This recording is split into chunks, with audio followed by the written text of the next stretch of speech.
Hello students, आज हम class 7th का एक नया चैप्टर स्टार्ट करेंगे, चैप्टर 6, जो कि चैप्टर का नाम जो है सिंपल इक्वेशन है ना। अब ये सिंपल इक्वेशन होता क्या है और कैसे इसके क्वेश्चंस को सॉल्व करते हैं हम देखते हैं। सबसे पहले तो हम सिंपल इक्वेशन समझ लेते हैं। एक इक्वेशन क्या होता है उसको देख लेते हैं। जैसे कि an equation is a mathematical statement. समझिएगा, यहाँ पे इसकी मीनिंग समझिएगा। An equation is a mathematical statement. जो भी इक्वेशन होता है वो क्या होता है, एक तरह का मैथमेटिकल स्टेटमेंट होता है। जैसे मैंने आपसे कहा कि 5 is added to the number, 5 is added to the number and it gives 7। 5 is added to the number and it gives 7। That means 5 जो है नंबर में प्लस करने पर, 5 जो है नंबर में प्लस करने पर कितना आता है आंसर, 7 आता है। अब ये क्या है, एक तरह का मैथमेटिकल स्टेटमेंट हो गया जिसमें आपने नंबर्स को इन्वॉल्व किया। 5 प्लस नंबर। अब ये नंबर क्या होता है, नंबर होता है x। मान लिया मैंने नंबर क्या था, x था। तो ये क्या हो गया, एक तरह का इक्वेशन हो गया है। ये एक तरह का क्या है, मैथमेटिकल स्टेटमेंट है। Having equivalent expressions on either side. और ध्यान रखिएगा, इसमें दोनों तरफ क्या होते हैं, एक्सप्रेशंस होते हैं। दोनों तरफ नंबर होते हैं। दैट मीन्स इक्वल के दोनों तरफ, इधर भी इक्वल के उधर भी एक्सप्रेशंस होते हैं। अब वो एक्सप्रेशंस क्या हो सकते हैं, हो सकता है एक्स वाई हो, या हो सकता है नंबर भी हो सकते हैं। कोई भी नंबर या कोई भी एक्स वाई कुछ भी हो सकता है, ठीक है। सो फिर से देखते हैं। An equation is a mathematical statement having equivalent expressions on either side. Either side मतलब तो दोनों तरफ ऑफ एन इक्वल साइन। तो इक्वल टू साइन के दोनों तरफ क्या होते हैं, एक्सप्रेशंस होते हैं, इक्विवेलेंट एक्सप्रेशंस होते हैं। और ये दोनों एक्सप्रेशन क्या होते हैं, इक्वल होंगे। देखिए बीच में इक्वल लगा, दैट मीन्स इसकी वैल्यू जो होगी इसकी इक्वल होनी चाहिए। तो ये क्या फॉर्म करेगा, एक तरह का इक्वेशन फॉर्म करेगा। अब देखिए यहाँ पर इससे पहले जो आपने पढ़ा था, क्या पढ़ा था आपने, आप एक्सप्रेशंस पढ़ रहे थे ना, है ना, इक्विवेलेंट फंक्शन का, या सॉरी अलजेब्रिक एक्सप्रेशंस पढ़ रहे थे, है ना। तो अलजेब्रिक एक्सप्रेशंस क्या था। अब मान लीजिए मैंने आपसे कहा x प्लस 5। अब x प्लस 5 एक तरह का अलजेब्रिक एक्सप्रेशन है। दो तरह के आपने, तीन तरह के अलजेब्रिक एक्सप्रेशन पढ़े थे आपने, बाइनोमियल, है ना, बाइनोमियल, मोनोमियल, ट्राइनोमियल, ये सब पढ़ा था आपने अलजेब्रिक एक्सप्रेशन में। तो अब ये भी क्या है, एक तरह का अलजेब्रिक एक्सप्रेशन है। कैसा, बाइनोमियल एक्सप्रेशन है ना, लेकिन इसमें कहीं इक्वल नहीं लगा हुआ है। तो जब इक्वल नहीं होगा तो वो क्या बन जाएगा, एक तरह का एक्सप्रेशन रहेगा। लेकिन अगर इसमें मैंने इक्वल लाकर, जैसा कि इसमें लिखा हुआ है इक्वल लाकर 7 लिख दिया, तो ये क्या बन जाएगा, एक तरह का इक्वेशन बन जाएगा जिसमें हम वैल्यूज़ को फाइंड करेंगे। एक्स और वाई की वैल्यूज़ क्या करेंगे, फाइंड करेंगे। अलजेब्रिक एक्सप्रेशन हम किसी भी दिए हुए स्टेटमेंट को रिप्रेजेंट करने के लिए करते हैं, ठीक है। तो फिलहाल के लिए हम ज़्यादा टाइम नहीं वेस्ट करेंगे और क्वेश्चन को जब देखेंगे तो ज़्यादा समझ में आएगा। फिलहाल के लीनियर इक्वेशन, इसे क्या कहते हैं, लीनियर इक्वेशन कहते हैं। क्या कहते हैं, लीनियर इक्वेशन। क्यों लीनियर इक्वेशन कहेंगे, क्योंकि इसमें एक्स के ऊपर पावर क्या है, 1 है। तो जब भी वेरिएबल के ऊपर पावर जो होता है 1 होता है, उसे कहते हैं लीनियर इक्वेशन, ठीक है। चलिए अब अगर मैं कहूँ, ये तो हो गया linear equation. Linear equation in, ये कैसे, कितना, देखो इसमें कितने वेरिएबल यूज़ किए गए हैं, एक ही वेरिएबल तो यूज़ किया गया है, ओनली 1 वेरिएबल। देखो केवल x यूज़ किया गया, दैट मीन्स 1 वेरिएबल हो गया। लेकिन अगर मैंने कहा x plus Y is equals to 7, तो अब यहाँ पर ये भी है लीनियर इक्वेशन। लेकिन ये कितने वेरिएबल में है, 2 वेरिएबल में है। ध्यान रखिएगा, यहाँ पे x और y 2 वेरिएबल यूज़ किए गए, इसलिए ये लीनियर इक्वेशन इन 2 वेरिएबल कहेंगे इसको क्या कहेंगे, लीनियर इक्वेशन इन 2 वेरिएबल। लेकिन ये कितने में है, लीनियर इक्वेशन इन 1 वेरिएबल। तो हम सीधे एक्सरसाइज के क्वेश्चन की तरफ मूव करते हैं। एक्सरसाइज से 6.1 स्टार्ट करते हैं और क्वेश्चन को सॉल्व करते हैं, आपको समझ में आएगा 100%, ठीक है। देखिए इस क्वेश्चन में देखते हैं एक्सरसाइज का पहला क्वेश्चन। जो बेसिकली जो पहले क्वेश्चन में एक टेबल बना हुआ है, इस टेबल में क्या करना है कि पहला क्वेश्चन लिखा हुआ है इक्वेशन, वैल्यू, और उसके बाद आपको चेक करना है कि whether the equation is satisfied yes और नो। आपको इसका आंसर येस या नो में देना है। तो पहले इस क्वेश्चन को समझते हैं, करना क्या है इसमें। देखिए एक इक्वेशन दिया हुआ है, एक काम करिए इस इक्वेशन को यहाँ नोट कर लेते हैं। x minus 5 is equal to कितना दिया हुआ है, इसको नोट कर लिया मैंने यहाँ पर, है ना। अब जो x की वैल्यू दी हुई है उसको यहाँ पे रखेंगे। x की जो वैल्यू दी हुई कितनी दी हुई, 20, तो यहाँ पर रखते हैं 20 यहाँ पे। तो 20 माइनस 5 इक्वल में क्या है, 18 है। अब 20 में से 5 को जब माइनस करेंगे तो यहाँ क्या आएगा, 15। तो क्या 15 और 18 इक्वल हुए, नहीं है भाई, 15 और 18 इक्वल नहीं है ना। आपने जो वैल्यू दिया था उसको यहाँ पे रखा एक्स की जगह पे, और रखने पर क्या दोनों इक्वल आए, लेफ्ट साइड और राइट साइड इक्वल आया, नहीं आया। तो इसलिए ये क्या है, सेटिस्फाइड नहीं कर रहा है। इसको क्या लिख देंगे, नो लिख देंगे। क्या लिख देंगे, पहले वाले में नो लिख देंगे। ठीक है, अगला क्या है, x माइनस 9 है ना, यहाँ पे देख लीजिए x माइनस 9 इक्वल में कितना है 6 है। तो यहाँ पर अगर हम 15 रख दें x की जगह पे, जो कि वैल्यू दी हुई है, x हमेशा वैल्यू इसमें वैल्यू दी हुई, देखो यही वैल्यू इसमें रखते जाना है और देखना है कि लेफ्ट साइड और राइट साइड क्या है, इक्वल है या नहीं है। तो 15 माइनस 9, अब 15 में से 9 जब माइनस करें कितना आ जाएगा 6, तो 6 इज इक्वल 6 क्या है, ये सही है।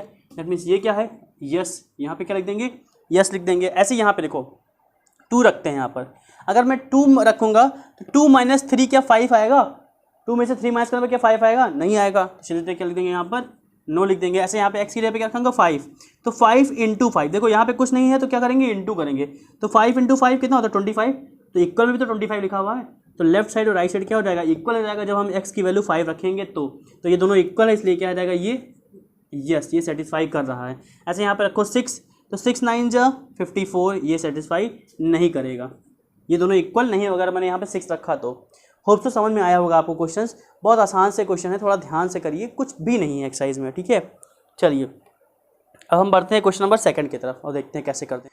हाँ, तो क्वेश्चन नंबर 2 देख लेते हैं। इसमें लिखा क्या है कि एक इक्वेशन दिया हुआ है, इसमें आगे इसके ब्रैकेट में एक वैल्यू दी हुई है x की, तो आपको चेक करना है कि क्या ये इक्वेशन इसका सॉल्यूशन है या नहीं। क्वेश्चन में लिखा है check whether the given value in bracket is the solution और नॉट। तो आपको बताना है कि ये जो वैल्यू है इसका सॉल्यूशन है या नहीं। तो जैसे अभी आपने बॉक्स वाला क्वेश्चन किया था वैसे ही सेम है, बस आपको x की जगह पे क्या रखना है, यहाँ पे 6 रख देना है। तो putting x is equal to -6 in equation, इसमें रख देंगे, -6 रखेंगे तो -6 plus 15, -6 plus 15 is equal to 9। तो देखो 15 माइनस 6, ये एक प्लस में एक माइनस में तो डेफिनेटली सब्ट्रैक्ट होगा। 15 में 6 माइनस को कितना आ जाएगा 9, तो 9 इज इक्वल टू 9, तो लिख देंगे yes this is the solution of given equation. जी जो वैल्यू है इसका सॉल्यूशन है क्योंकि इक्वल आ गया है। ऐसे यहाँ पे x इज इक्वल टू क्या दिया हुआ 3 रखा दिया हुआ है, तो हम इसके रखेंगे यहाँ वैल्यू 4 इंटू, यहाँ पे कुछ नहीं लगा तो इंटू मानेंगे, 4 into 3 minus 2 is equal to 16, तो 4 3 12 माइनस 2 इज इक्वल 16, 12 माइनस 2 कितना होता है 10। तो क्या 10 और 16 इक्वल होते हैं, नहीं होते हैं, तो नो लिख देना। ठीक है, अब बाकायदा लिख देना no this is not the solution of this equation. ठीक है, यस या नो लिख दीजिएगा, आपको समझ में आ जाएगा सॉल्यूशन है या नहीं है, ये आपको लिखना था। ठीक है, क्वेश्चन नंबर 3 की तरफ मूव करते हैं। हाँ, सो क्वेश्चन नंबर 3 जो देख लेते हैं। 3 में क्या दिया हुआ है, एक तरह का स्टेटमेंट दिया हुआ है और आपको उसका इक्वेशन लिखना है। ये स्टेटमेंट लिखा हुआ है, इसका आपको इक्वेशन लिखना है। बहुत आसान सा है, देखो जो कह रहा है वही लिखते जाएंगे। द सम ऑफ नंबर, सम मतलब करना है ऐड, आपको ऐड करना है, किसको किसको ऐड करना है, x एंड 7, x और 7 को ऐड करना है। कर दिया मैंने, जो उसने कहा था कर दिया, सम करने के लिए कहा सम कर दिया, सब्ट्रैक्ट करने के लिए कहा था सब्ट्रैक्ट कर देते। तो सम ऑफ नंबर, कौन सा नंबर, x और 7, x और 7 का सम करने के लिए कहा था। इज मतलब होता है equal, is 13, that means x और 7 को अगर प्लस करेंगे कितना आएगा 13 आएगा। ये आ गया आपका आंसर। लिखा हुआ 5 subtracted from y, from y मैंने कहा था फ्रॉम के बाद में जो होता है उसे पहले लिखते हैं, तो y पहले लिख दिया, सब्ट्रैक्ट करना है तो माइनस लिख दिया। किसको माइनस करना है, 5 को, इज मतलब होता है इक्वल कितना 10। फ्रॉम के बाद में लिखा हुआ है y, तो इसलिए y पहले लिखेंगे। सब्ट्रैक्ट करना है, किसको सब्ट्रैक्ट करना है 5 को, तो मैंने -5 कर दिया। और इज मतलब होता है इक्वल, तो इक्वल में क्या आ गया 10 आ गया। ये आ गया आपका आंसर। आगे कह रहा है 10 टाइम्स, टाइम्स मतलब होता है into, 10 times x, that means 10 into x equal 60। 10 into x क्या है 60 के इक्वल है। जो कह रहा है वही मैं करता जा रहा हूँ। द नंबर z, z को डिवाइडेड बाई 3, z को अगर हम 3 से डिवाइड करेंगे तो कितना आएगा 15 आएगा। ये उसने कहा, मैंने कर दिया। आगे कह रहा है 1/6, ध्यान रखने का 1/6 मतलब होता है 1/6। अगर कहता है 1/4 तो 1/4, 1/5 तो 1/5। तो जो 1/6 मतलब 1/6, ऑफ मतलब होता है इंटू p इक्वल 18, तो ये आ गया 1/6 ऑफ p इक्वल 18। ठीक है, 8 टाइम्स, टाइम्स मतलब होता है इंटू, तो 8 into m, 8 times m plus 4, तो उसने कहा +4 तो मैंने +4 कर दिया। इक्वल कितना है 32। ये आ गया आपका answer. 8 times m plus 4 is equal to 32। ये आ गया आपका आंसर। इस तरह आप और भी क्वेश्चन कर लीजिएगा। नेक्स्ट क्वेश्चन है 1/5 ऑफ अ नंबर p -6। 1/5 मतलब क्या होता है 1/5 ऑफ अ नंबर p -6,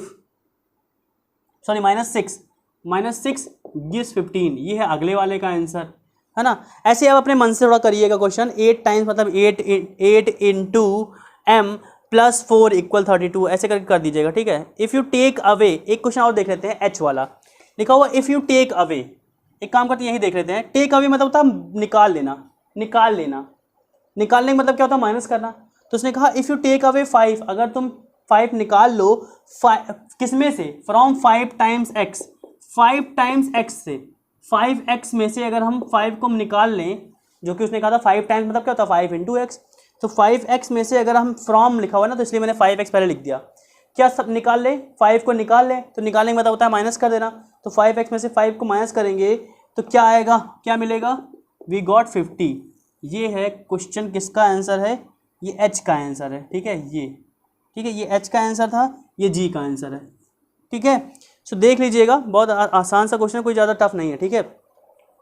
तो जो अभी आपने स्टेटमेंट लिखा हुआ था, आपने उसकी हेल्प से इक्वेशन लिखा।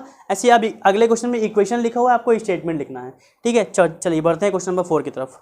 तो देखिए क्वेश्चन नंबर 5 देख लेते हैं, बहुत आसान सा क्वेश्चन है। इसमें x+4 लिखा हुआ है इक्वल z। तो एक काम करते हैं, लिखेंगे अ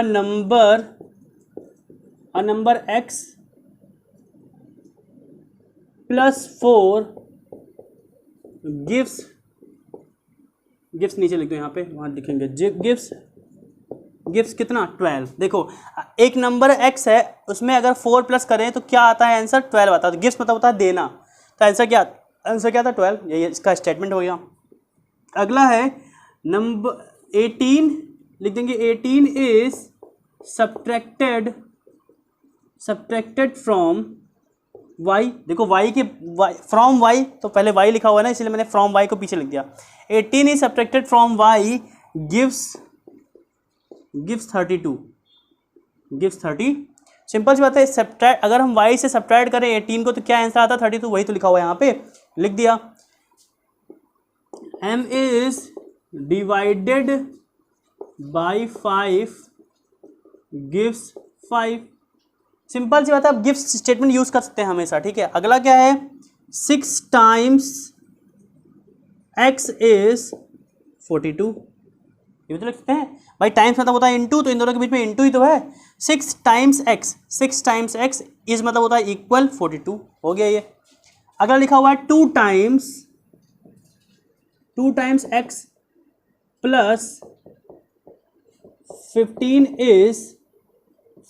इज व्हाट? 17। देखो स्टेटमेंट अपने हिसाब से बनाया करिए, कोई भी रट्टा मत मारिए आप। मैं जरूरी नहीं जो लिख रहा हूँ वही आप लिखिए। 2 टाइम्स x था तो 2 टाइम्स x लिख दिया, फिर प्लस था प्लस कर दिया। 15 इज 17, आप ये भी लिख सकते हो 15 is added twice the number x gives 17। इतना बड़ा भी लिख सकते हो, कोई जरूरत नहीं लेकिन उतना बड़ा लिखने का। अब क्या है, z को 2 से डिवाइड किया गया ना, तो z is divided by 2 plus 4 is 6। Simple सी बात है, z को 2 से डिवाइड किया गया, फिर +4 किया गया, इज मतलब होता है इक्वल 6, बस आ गया आंसर, है ना। बहुत आसान सा क्वेश्चन है, कोई खास प्रॉब्लम नहीं है। हम लोग एक काम करते हैं, लास्ट क्वेश्चन की तरफ बढ़ते हैं और इसका इक्वेशन फॉर्म करना है, question number 5 and last of this exercise. हाँ, सो क्वेश्चन नंबर लास्ट देख लेते हैं। क्वेश्चन नंबर 5 का एक पार्ट करेंगे, एक पार्ट आप लोग ट्राई करिएगा, नहीं कर पाएगा तो मुझसे पूछ लीजिएगा, ठीक है। कमेंट सेक्शन में रिप्लाई कर दीजिएगा, मैं उसका रिप्लाई इधर कर दूंगा। चलिए देखते हैं। 5th का एक क्वेश्चन लिखा हुआ है, Abhinav's father age is 6 year more than 3 times Abhinav's age. Language थोड़ा सा समझ में कम आती है बच्चों को, लेकिन मैं आपको कोशिश करूंगा अच्छे समझाने की। देखो यहाँ पे 2 लोग हैं, एक तो अभिनव के पापा हैं, अभिनव's फादर हैं, एंड दूसरा कौन है? अभिनव है।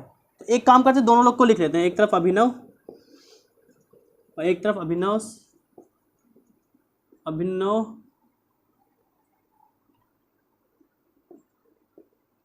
अभिनव's फादर। एज वाले क्वेश्चन हमेशा ऐसे करिएगा, आपके लिए आसान होगा। देखिएगा, एक तरफ अभिनव के फादर। अब उसने कहा है कि जो अभिनव के फादर हैं उनकी एज है 6 ईयर मोर। 6 ईयर मोर मतलब 6 प्लस कर देना है, लेकिन किस में प्लस करना है? 3 टाइम्स द अभिनव's एज। जो भी अभिनव की एज है उसमें 3 उसका 3 टाइम्स। तो अगर मैंने कहा अभिनव की एज x है, अगर अभिनव की एज x है तो उनके फादर की एज क्या होगी 3 टाइम्स x। उसने कहा 3 टाइम्स x में प्लस कर दे कितना 6, ये तो कहा था देखो 3 टाइम्स अभिनव एज। अभिनव की एज जो थी उसका 3 टाइम्स, दैट मीन्स 3x, 3 से इंटू कर देंगे एज में अभिनव के, और उसमें उससे भी 6 ईयर ज़्यादा, that means 6 more, that means 6 plus कर दिया, तो ये आ गया अभिनव के फादर की एज। देखो ये है अभिनव, अभिनव को आपने मान लिया x, तो फादर कितने हैं, उसने कहा था जो कहा वही मैंने कर दिया। 3 टाइम्स करने के लिए कहा अभिनव की एज में, तो मैंने 3 टाइम्स कर दिया, और 6 मोर करने के लिए कहा तो मैंने 6 मोर कर दिया। अगर 6 लेस कहता तो -6 कर देता है, ठीक है। तो ये आ गया अभिनव के फादर की एज, और अभिनव के फादर की एज दी भी है कितना, तो father age is equal to 3x plus 6, और ये पहले से दिया हुआ कितना 36 दिया भी है ना। अभिनव के फादर की एज कितनी दी हुई 36, ये हो गया आपका, ये क्या हो गया, सिंपल सी बात है, एक इक्वेशन बन गया।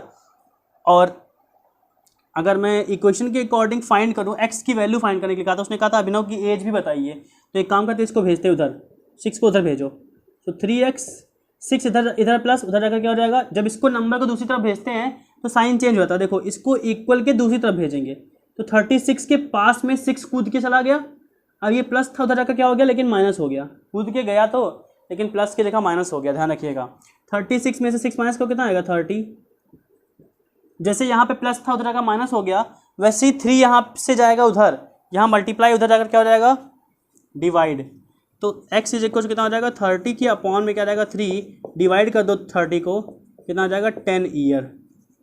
तो x किसकी एज थी, अभिनव की एज थी ना, अभिनव की एज कितनी आ गई 10 ईयर, कितनी एज आ गई अभिनव की एज 10 ईयर आ गई। थोड़ा सा टफ है, समझने की कोशिश करिएगा, फिर से एक बार समझा देता हूँ। देखिए Abhinav father age is 6 year more than 3 times Abhinav age, Abhinav की एज के 3 टाइम्स से 6 ज़्यादा कौन है, उसके फादर हैं। भाई ऑब्वियसली तो फादर बड़े होंगे ना, फादर छोटे तो होंगे नहीं। तो पहले तो अभिनव की एज x मान लिया, फिर अभिनव की एज में 3 से इंटू कर देंगे, उसने कहा था 3 टाइम्स तो मैंने 3 से इंटू कर दिया, और 6 मोर तो 6 मोर मतलब प्लस 6 कर दिया, 3 से इंटू करके 6 मोर कर दिया, तो किसकी एज आ गई अभिनव के पापा की एज आ गई। अब अभिनव के फादर की एज ये जो मैंने निकाला ये भी उसकी फादर की एज है, और जो उसने दिया ये भी उसकी फादर की एज है, दोनों एक बराबर ही तो होगी भाई, एक ही इंसान की तो एज है, तो अलग अलग तो होगी नहीं, चाहे मैं निकालूँ चाहे जो दिया हो वो भी दोनों सेम हो गए। तो इसे दोनों को क्या कर लिया मैंने, इक्वल कर दिया, और दोनों को इक्वल कर दिया, फिर इसको सॉल्व कर दिया एक एक करके। तो जब एक एक करके सॉल्व कर दिया तो x की वैल्यू कितनी आ गई यहाँ पर 10 ईयर, और x था कौन अभिनव, जो कि उसने कहा था फाइंड अभिनव एज, अभिनव का एज भी फाइंड करना था, मैंने अभिनव की एज भी फाइंड कर दिया। तो ये है इक्वेशन, अगर वो कहता है इक्वेशन तो ये है इक्वेशन, ये है इक्वेशन जो उसने बनाने के लिए कहा था, और अभिनव की एज 10 ईयर, ये है आपका आंसर। सो होप सो आपको ये एक्सरसाइज समझ में आया होगा, और थोड़ा सा ध्यान से पढ़िए, आराम से पढ़िए, कोई भी प्रॉब्लम होती है मुझे कमेंट सेक्शन में रिप्लाई करिएगा, मैं उसका सॉल्यूशन दूंगा, और कोई भी डाउट होता है तो उसका भी आपको डाउट क्लियर करूंगा, ठीक है। चलिए होप सो आपको मेरी टीचिंग समझ में आ रही है। If you like my teachings please don't forget to like share subscribe and support करिए, keep supporting, thank you so much.